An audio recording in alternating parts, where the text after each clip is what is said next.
Smart world में smart बनने के लिए उपयोग करें स्मार्ट ऑन का। स्मार्ट ऑन जो कि एक एसेस्टिव डिवाइस और मोबाइल एप्लीकेशन है जो आपको हेल्प करेगा किसी भी चीज को, करेंसी को आइडेंटिफाई करने में या पढ़ाई में, क्योंकि इसमें लगा है स्मार्ट कैमरा। स्मार्ट कैमरा के साथ साथ इसमें है स्मार्ट आई जो डायग्राम्स, चार्ट्स, ग्राफ्स को समझने में आपकी हेल्प करेगा। इसके डॉक AI फीचर से आप डॉक्यूमेंट्स को 13 भाषाओं में समझ सकते हैं। इसके AI ट्यूटर फीचर से अपने किसी भी सवाल का जवाब जान सकते हैं और इसके स्मार्ट इमेज फीचर से किसी भी व्हाट्सएप इमेज को आप इस पे अपलोड करके उसकी समरी जान सकते हैं। स्मार्ट ऑन डिवाइस को किसी भी आई ग्लास में फिट करके आप इसका लाभ उठा सकते हैं और इसकी एप्लीकेशन का लाभ उठाने के लिए इसके साथ दी गई केबल को अपने एंड्रॉइड फोन में लगाएं। इस डिवाइस को चार्ज करने की भी आवश्यकता नहीं पड़ती क्योंकि ये फोन से ही पावर लेता है। ये डिवाइस अगर आप खरीदना चाहते हैं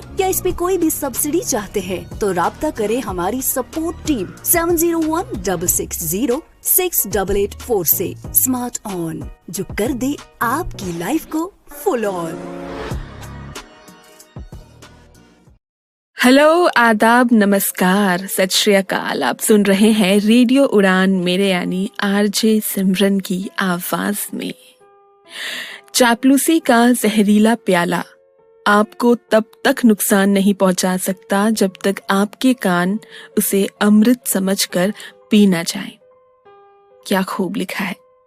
देखने में अमृत और पीने में जहर। चापलूसी करना भी अगर आपको गलत दिशा में ले जाए तो ऐसी नौकरी और ऐसी जिंदगी दोनों ही जहर बन जाती है। After all, the beginning on the way to heaven is to feel that we are on the way to hell. आज के बुक वर्ल्ड के शो में, जैसे कि मैंने आप सभी से पिछले हफ्ते प्रॉमिस किया था कि हम मुंशी प्रेमचंद की कहानी ज्वालामुखी का दूसरा और आखिरी भाग लेकर आएंगे, तो पेश है आप सभी के सामने प्रेमचंद जी की काल्पनिक कहानियों में से एक, ज्वालामुखी।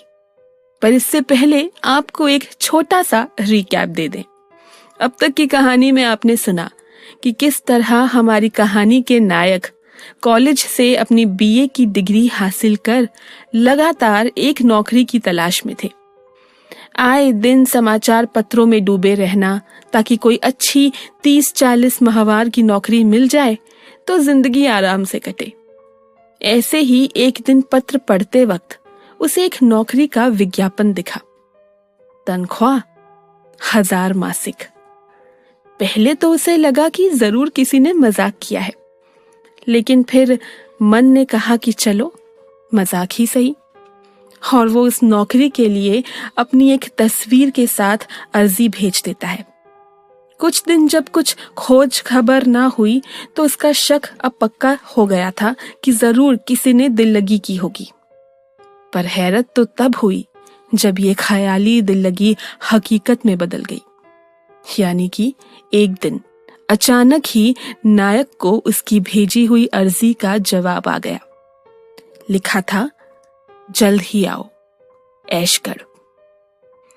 हमारी नायक की तो जैसे बाछें खिल गई। उसने झटपट तैयारी की और ऐशगढ़ पहुंचा। कैसा सुहाना मंजर था। प्रकृति से जुड़ा ये शहर उसे बेहद पसंद आया, मानो ऐसा जैसे कोई सपना हो। ऐशगढ़ पहुंचते ही मोटर कार और कुछ आदमी उसकी प्रतीक्षा में वहां उपस्थित थे।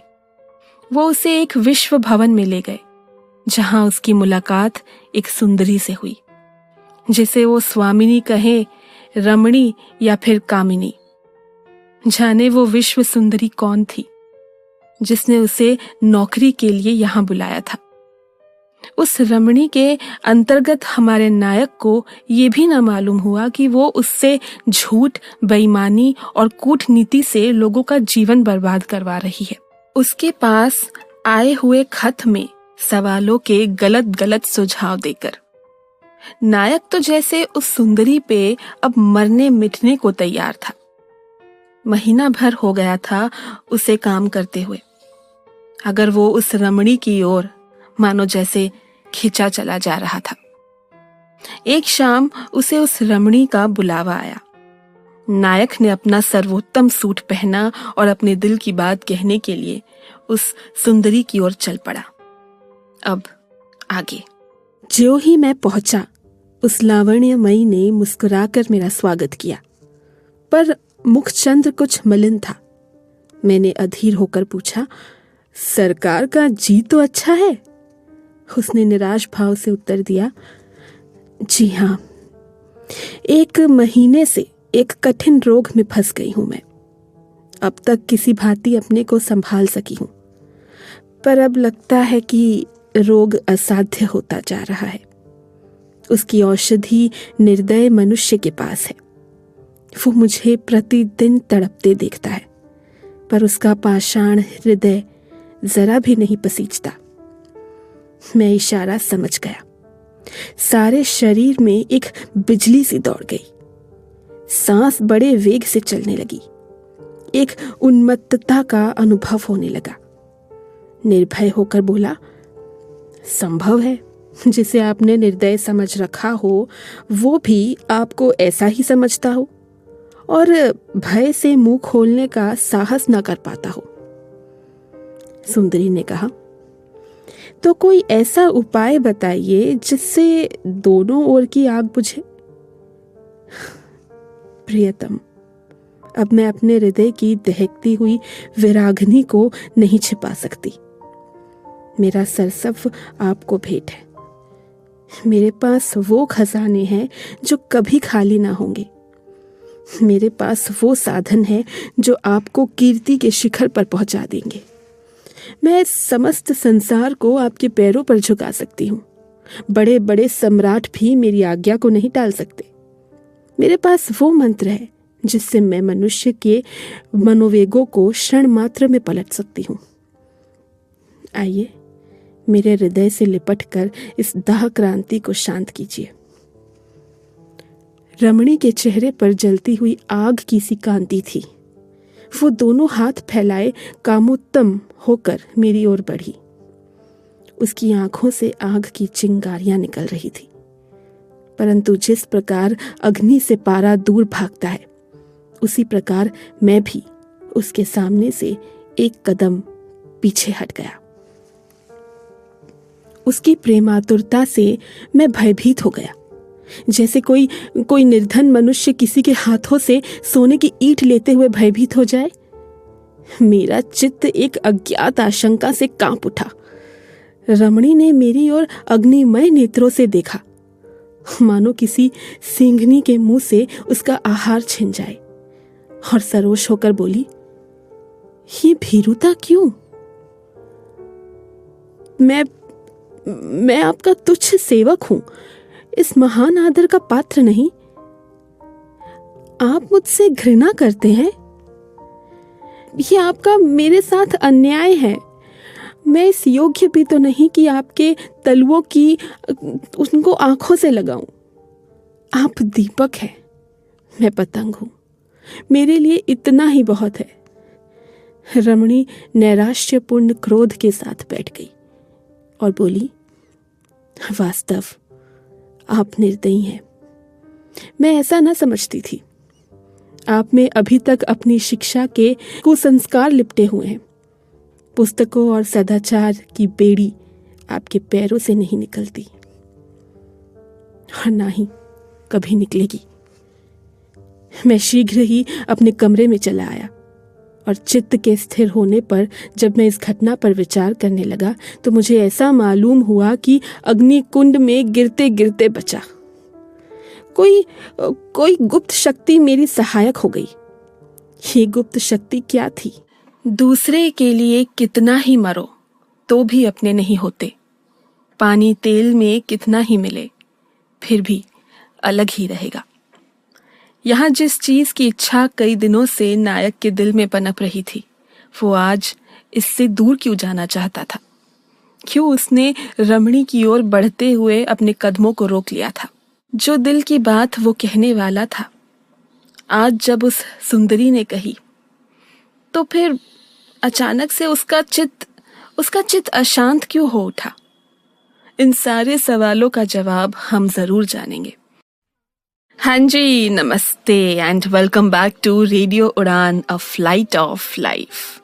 पर आप सुन रहे हैं मुझे यानी आरजे सिमरन को on the show book world. The universe will never give you peace in something you were never meant to settle in. यानी ये कायनात आपको उस चीज में कभी भी सुकून नहीं दे सकती जहां आपका होना, आपकी मौजूदगी, आपका मन, इच्छा, दिल कुछ भी ना हो। कहानी में अब तक आपने सुना कि किस तरह हमारे नायक उस रमणी की सुंदरता से मंत्रमुग्ध हो जाता है, लेकिन जब वो खुद उससे अपने प्रेम को निश्चित कर उसे अपने आलिंगन में बुलाती है तो ना जाने किसी कारणवश नायक के पैर पीछे हटने लगते हैं। जाने कौन सी शक्ति ने उसे ऐसा करने से रोका था।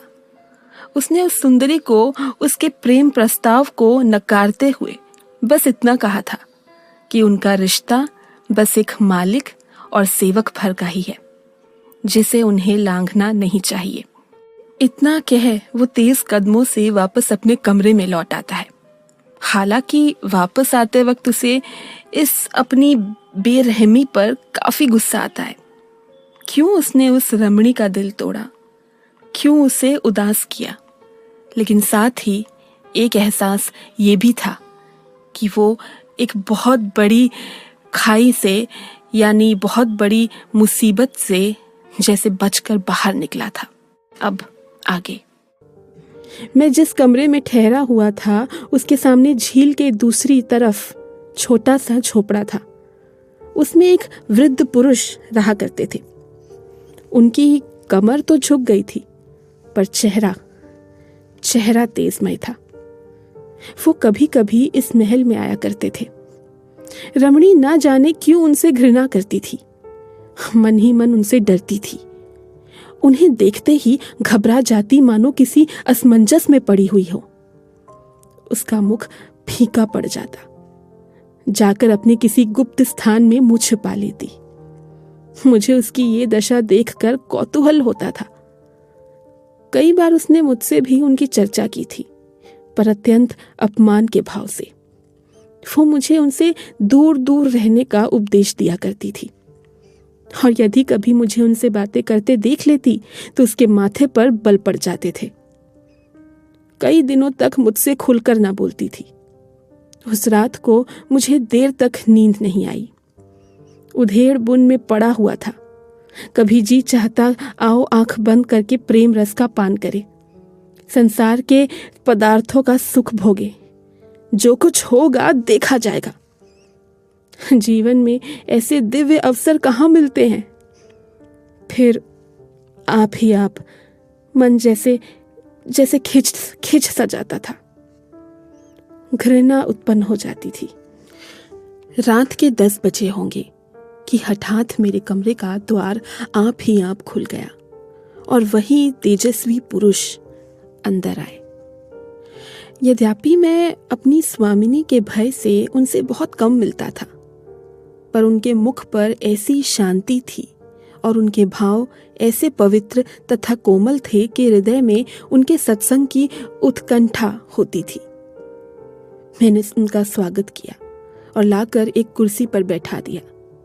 उन्होंने मेरी ओर दयापूर्ण भाव से देखकर कहा, मेरे आने से तुम्हें कष्ट तो नहीं हुआ? मैंने सिर झुकाकर उत्तर दिया, आप जैसे महात्माओं का दर्शन मेरे सौभाग्य की बात है। महात्मा जी निश्चिंत होकर बोले, अच्छा तो सुनो और सचेत हो जाओ। मैं तुम्हें ये चेतावनी देने के लिए ही आया हूं। तुम्हारे ऊपर एक घोर विपत्ति आने वाली है।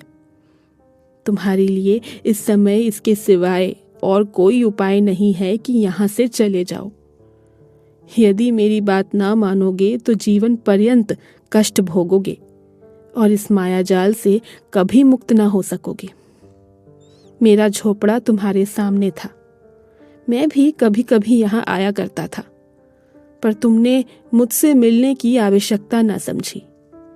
यदि पहले ही दिन तुम मुझसे मिलते तो सहस्त्रों मनुष्यों का सर्वनाश करने के अपराध से बच जाते। निसंदेह तुम्हारे कर्मों का फल है जिसने आज तुम्हारी रक्षा की। अगर ये पिशाचनी एक बार तुमसे प्रेमालिंगन कर लेती तो फिर तुम कहीं के नहीं रहते। तुम उसी दम उसके अजायब खाने में भेज दिए जाते। वो जिस पर रीझती है उसकी यही गत बनाती है, यही उसका प्रेम है। चलो इस अजायब घर की सैर करो, तब तुम समझोगे कि आज के साफत से बचे। ये कहकर महात्मा जी ने दीवार में एक बटन दबाया। तुरंत एक दरवाजा निकल आया। ये नीचे उतरने की सीढ़ी थी। महात्मा उसमें घुसे और मुझे भी बुलाया। घोर अंधकार में कई कदम उतरने के बाद एक बड़ा कमरा नजर आया। उसमें एक दीपक टिमटिमा रहा था। वहां मैंने जो घोर विभत्स और हृदय विदारक दृश्य देखे, उसका स्मरण करके आज भी रोंगटे खड़े हो जाते हैं मेरे। इटली के अमर कवि डेम्प्टी ने नरक का जो दृश्य दिखाया है, उससे कहीं ज्यादा भयावह, रोमांचकारी तथा नारकीय दृश्य मेरी आंखों के सामने उपस्थित था। सैकड़ों विचित्र देहधारी नाना प्रकार की अशुद्धियों में लिपटे हुए भूमि पर पड़े करा रहे थे। उनके शरीर मनुष्यों के से थे, लेकिन चेहरों का रूपांतर हो गया था। कोई कुत्ते से मिलता था, कोई गीदड़ से, तो कोई बन बिलाव से, और कोई तो सांप से। एक स्थान पर एक मोटा स्थूल मनुष्य एक दुर्बल शक्तिहीन मनुष्य के गले में मुंह लगाए उसका रक्त चूस रहा था। एक और दो गिद्ध की सूरत वाले मनुष्य एक सड़ी हुई लाश पर बैठे उसका मांस नोच रहे थे। एक जगह एक अजगर की सूरत का मनुष्य एक बालक को निगलना चाहता था, पर बालक उसके गले में लटका हुआ था। दोनों ही जमीन पर पड़े जैसे छटपटा रहे थे। एक जगह मैंने अत्यंत पैशाचिक घटना देखी। दो नागिन की सूरत वाली स्त्रियां एक भेड़िए की सूरत वाले मनुष्य के गले में लिपटी हुई उसे काट रही थी। वही मनुष्य घोर वेदना से चिल्ला रहा था। मुझसे अब और न देखा गया।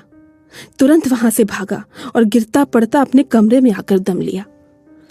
महात्मा जी भी मेरे साथ चले आए। जब मेरा चित्त शांत हुआ तो उन्होंने कहा, तुम इतनी जल्दी घबरा गए, अभी तो इस रहस्य का एक भाग भी नहीं देखा है तुमने। ये तुम्हारी स्वामिनी के बिहार का स्थान है और यही उसके पालतू जीव हैं। इन जीवों के पिशाचाभिनय देखने में उसका विशेष मनोरंजन होता है। ये सभी मनुष्य किसी समय तुम्हारे ही समान प्रेम और प्रमोद के पात्र थे, पर उनकी ये दुर्गति हो रही है।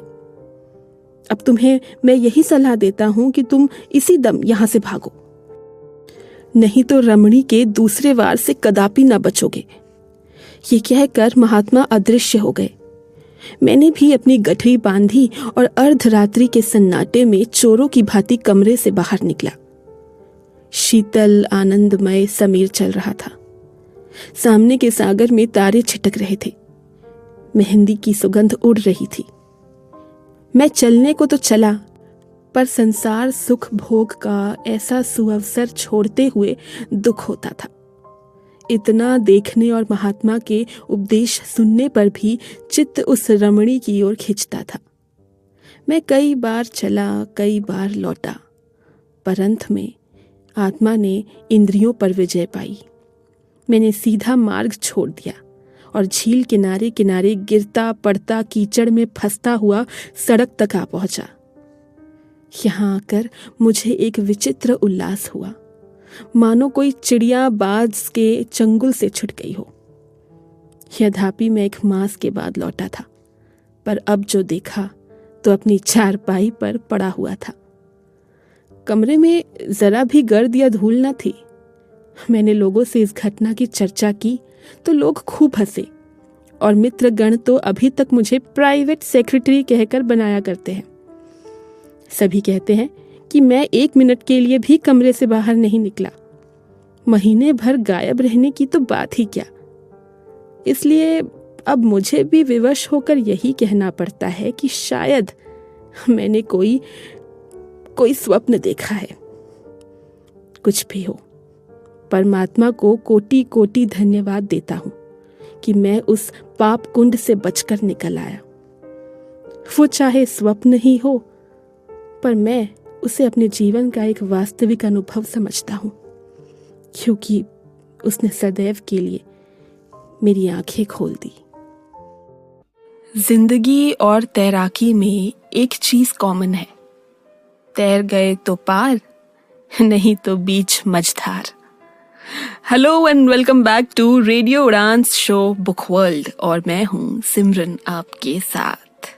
वाकई मुंशी प्रेमचंद जी के द्वारा लिखी उनकी काल्पनिक कहानी ज्वालामुखी इतनी बेहतरीन तरीके से लिखी गई है कि इसकी सुनने वाले को इसकी कल्पना जरूर से होती है।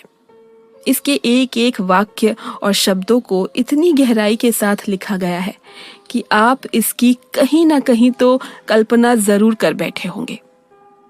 जैसे कि कहानी में लिखा गया है कि कभी कभी वो संध्या के समय अपने मोटर बोट पर बैठकर सागर की सैर करती तो ऐसा जान पड़ता कि मानो चंद्रमा आकाश लालिमा में तैर रहा है। आहा, क्या बात है भाई। अब ऐसी तारीफ कोई किसी की करे तो उस इंसान के साथ साथ जो कोई भी उसे सुन रहा हो उसका भी मन खुश हो जाए। जैसा कि मैंने आपसे पहले कहा था कि ये कहानी ज्वालामुखी, इसकी एंडिंग ना बिल्कुल अनप्रेडिक्टेबल होने वाली है। तो इसी के साथ आपको बता दें कि ये कहानी अब YouTube पर भी अवेलेबल है। अब आपको बस YouTube पर जाना है और रेडियो उड़ान टाइप करना है। इसी के साथ आपके सामने रेडियो उड़ान से जुड़ी कई सारी वीडियोस आ जाएंगी, जहां आपको RJ सिमरन ज्वालामुखी टाइप कर ये वीडियो ज़रूर से मिल जाएगी। और ये कहानी आपको कैसी लगी हमें कमेंट बॉक्स में बताना मत भूलिएगा।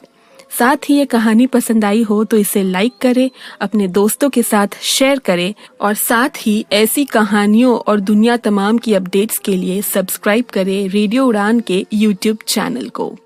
अब कुछ 10 बजने वाले हैं मेरी वॉल क्लॉक पर और वक्त हो चला है आप सभी से अलविदा लेने का। हम फिर आएंगे अगले हफ्ते एक और किसी नई कहानी के साथ, एवरी वेडनेसडे ठीक रात 9 बजे, और रिपीट अगले दिन यानी थर्सडे शाम 4 बजे, only and only on radio Udaan, a flight of life. इसी के साथ आप कहीं मत चले जाइएगा, रेडियो उड़ान पर आपके लिए अभी और